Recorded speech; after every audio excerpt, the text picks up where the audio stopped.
ကြောက်ကပ်အားနည်းနေတဲ့သူတွေ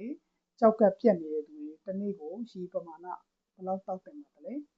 အားလုံးပဲမင်္ဂလာပါကျွန်တော်ကတော့အာဟာရဆရာဝန်ဒေါက်တာမြင့်ကျော်ဖြစ်ပါတယ်ခင်ဗျ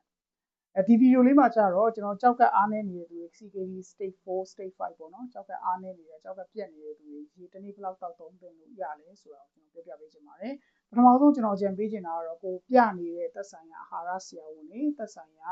ကြောက်ကပ်အထူးကုဆရာဝန်တွေနဲ့တော့ကိုယ့်ရဲ့ယောဂကိုသေချာတိုင်ပင်ပါလို့ကျွန်တော်ကြံပေးချင်ပါတယ်ကျွန်တော်ကတော့ဒီဗီဒီယိုကတော့အများအတွက်ကိုပဲအကျဉ်းပြောပြတာဖြစ်ပါတယ်အဲ့တော့ဘယ်လိုတွက်ကြမလဲပေါ့အဲ့တော့ကြောက်ကပ်အားနည်းနေပြီစီးကတော့ထွက်သေးတယ်စီးလုံးဝမထွက်တဲ့အနေအထားတော့မဟုတ်သေးဘူးစီးကထွက်သေးတယ်ဆိုရင်တနေ့ကိုအရေဘယ်လောက်တောက်လို့ရလဲဆိုရင်ကျွန်တော်တို့လူတွေကအသက်ရှူတာတွေချွေးထွက်တာတွေကနေပြီးတော့လေရေတက်ဆုံးရှုံးမှုတွေရှိတယ်အဲ့ဒါကို900လို့ကျွန်တော်တို့သတ်မှတ်လိုက်တယ်ပြီးတော့မနေ့က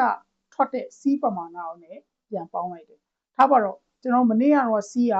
400မီလီလီတာလောက်ထွက်တယ်ဆိုရင်ခုနကအသက်ရှူလို့ချွေးထွက်လို့ကနေကုန်မဲ့900နဲ့ပေါင်းလိုက်တဲ့အချိန်မှာ900မီလီလီတာ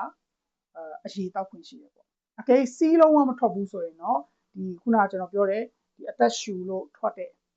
ဆုံးရှုံးသွားတဲ့ရေဓာတ်ပမာဏတွေချွေးပြန်လို့ဆုံးရှုံးသွားရေဓာတ်ပမာဏတွေဖြစ်တဲ့900မဲပဲတောက်ခွင့်ရှိတယ်ဆိုတာကိုပြောပြချင်တာဖြစ်ပါတယ်အဲ့တော့ဒီနေရာမှာကျွန်တော်ပြောတဲ့တောက်ရမယ်ဆိုတဲ့ပမာဏဆိုတာတောက်ရည်တစ်ခုတည်းကိုဆိုလိုတာမဟုတ်ပါဘူးအရေမှန်သမျှကိုဆိုလိုပါတယ်ဟင်းချိုရည်တွေပါမယ်တခြားအာဟာရအရည်တွေပါတယ်အကုန်ပါတယ်အကုန်ပေါင်းပြီးသားကိုမှမနေ့ကထွက်တဲ့စီးပမာဏနဲ့900 ml နဲ့ပေါင်းပြီးတော့မှ total ပမာဏကိုပဲတောက်ဖို့လိုအပ်ပါတယ်အသေးစိတ်ကိုတော့ကိုယ့်ရဲ့သက်ဆိုင်ရာဆရာဝန်နဲ့တိုင်ပင်ကြပါလို့ကျွန်တော်အကြံပေးချင်ပါတယ်ကြောက်ကပ်ဆေးနေတဲ့သူတွေဆိုရင်တော့ပို့ပြီးတော့မှ view site ပြီးတော့ကိုယ့်ရဲ့သက်ဆိုင်ရာဆရာဝန်နဲ့တိုင်ပင်ပြီးပြန်တွက်ချက်ဖို့လိုအပ်ပါတယ်ခင်ဗျာအားလုံးကျေးဇူးများတင်ပါတယ်